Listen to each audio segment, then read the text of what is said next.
taking a well-needed break, obviously. He been here all day, basically. We all have been here all day, but he's been sitting here commentating all day, watching everybody playing. I was playing in Swiss, obviously, but we're getting here into the finals. Just wanted to let everybody know it's obviously Flagberg against Gruvin. It's not very much of a complicated matchup. It's basically just board clear versus kind of like more of like a tempo deck, because that's what I considered Maelstrom back in the day. So we're going to see basically just how much that Ryan can abuse inlet and abuse his field management over where David's going to be, I guess, kind of just OT sacking or crit sacking. One of the two that you would like to, whatever you would like to call it. But we have the players setting up now. They're going to Pulse Mulligan. And then whenever they're ready, we'll step right on over there. But it's been quite an interesting day. Obviously, our top 8 had four Flagberg, 2 Gravidia. I don't know what the other decks were playing. I think there was a Nirvana, and then there was something else that I don't really remember off the top of my head.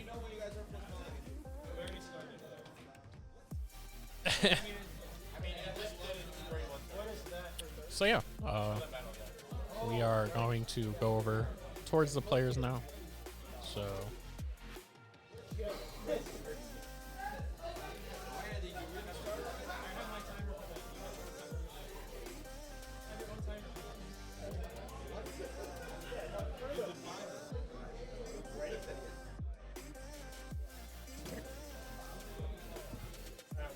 we do have the timer going for them.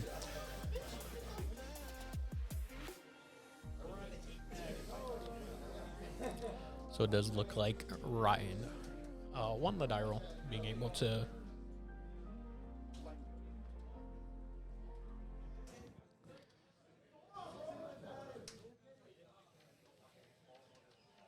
so we have the classic Zorga Stoichea play where we ride Ranker Chain and then draw 2, pitch an order.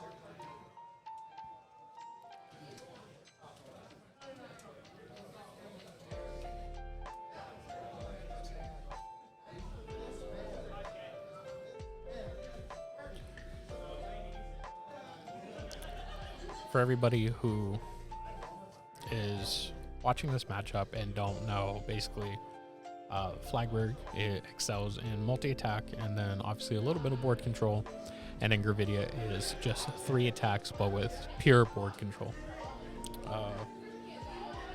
Flagberg has some card draw, and then Gravidia has its own effect as card draw. So I think that this is both evenly matched.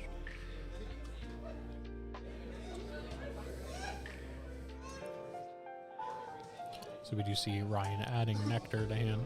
People wonder what that card does. It says for every 5 cards in your drop, the unit that you target gets 5k, and if you have 15 or more, it gains a crit.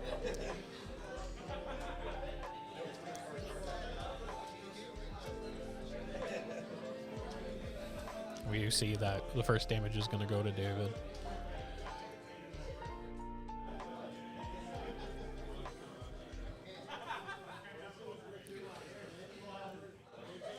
We're seeing the trend that Gravidia does want to have 1 counterblast going into this turn, obviously.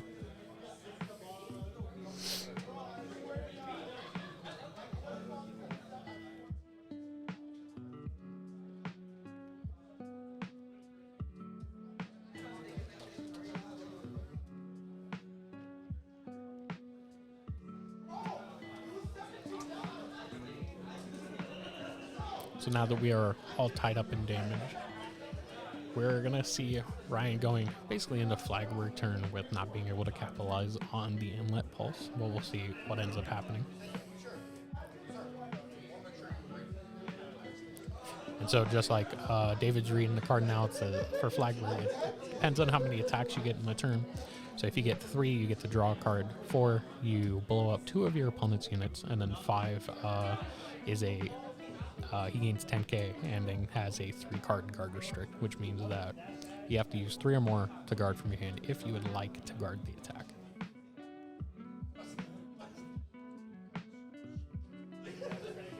We are seeing that David guarded the shadow token. Like I said in the previous matches, that the shadow token is very, very crucial in some matches because it gives you just extra aggression as long as your opponent doesn't have a way to get rid of it or has any form of removal.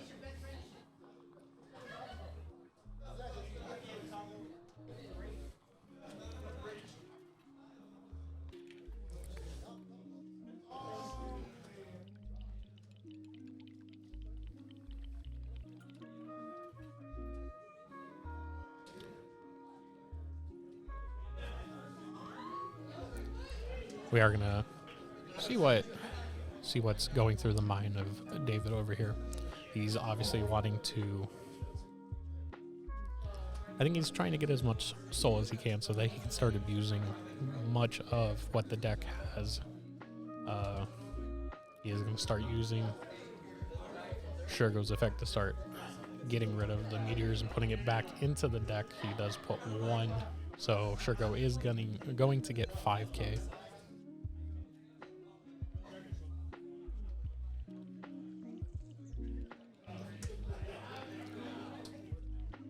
And as the classic, Nara Samurai is just walking around. He said he wanted a break, and he's just not.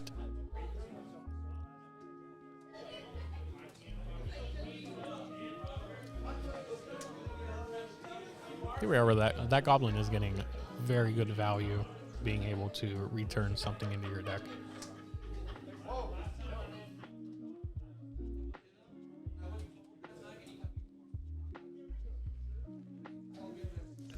Interesting enough, David did not sack any meteors. I think it's just if your opponent doesn't have anything to sack, that it's not worth wasting any of your meteors for.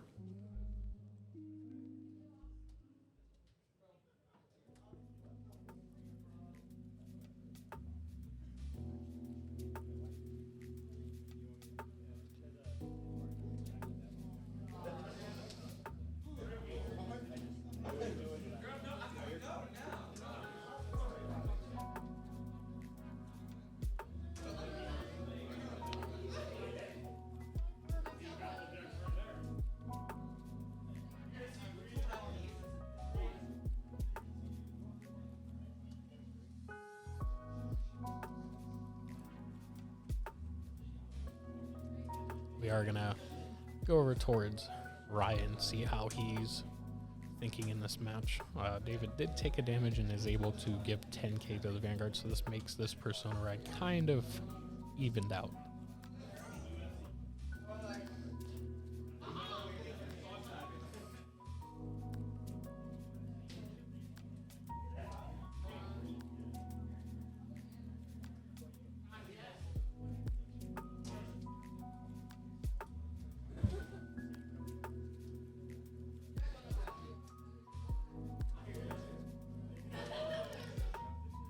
So we are going to see that Ryan is able to clear the board.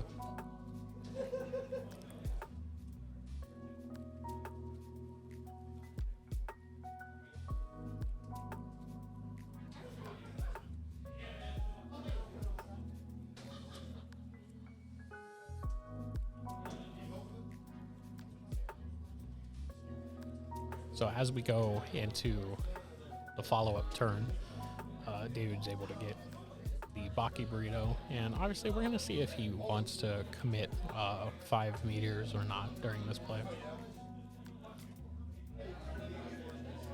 We do have the Stanner coming down, which is going to be a 15k attacker right now.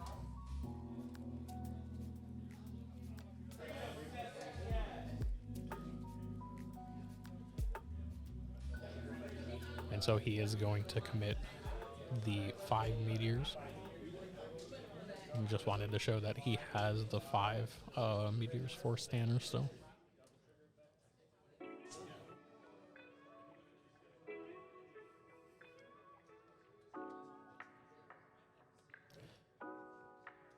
And in fashion, we do see that Gravidia is getting the PG on.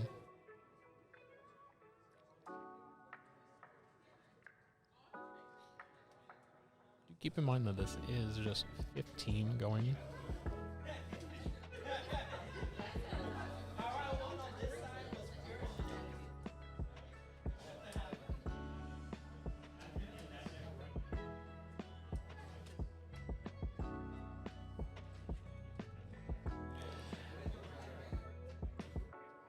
So now Ryan did get to Persona Ride again. So we are going to see maybe another just classic turn by Flagbird.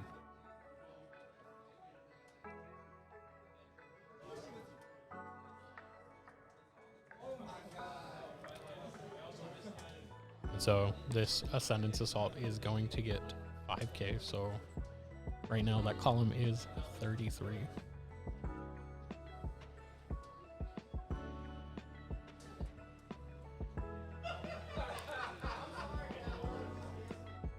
So this attack's coming in for 25.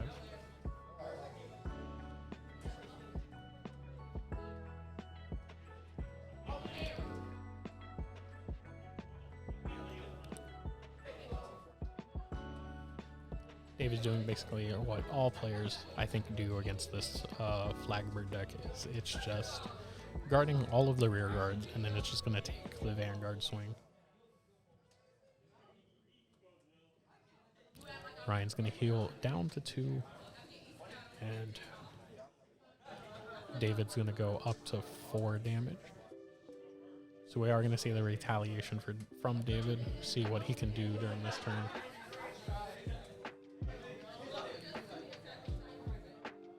We do see the double 2 meteors, a meteor that does count as 2, the Falling Hell Hazard. He is going for another 5 meteor play. So this is going to be 28. 2 crit triggers are doubled.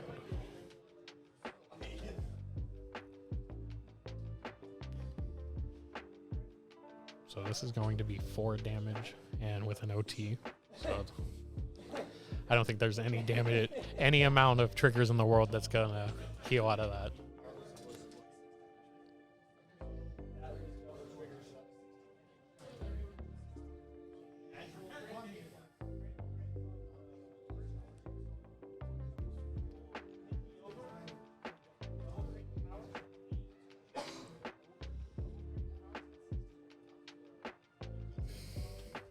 Our judge is looking very, very confused at what happened. So if everybody didn't miss that, so David just said that he was going to have to be taking 16 damage. So Groovidio already had 2. He hit, yeah, it is the casual 16 damage. He hit a crit, just casual. He hit a crit, so it went to 4. Then he hit the over. So then the over is going to trigger twice because of the 5 meteor play. So it'll double to 8 and then double to 16. So yeah, there's no triggers in the world that's going to be able to heal out of that damage.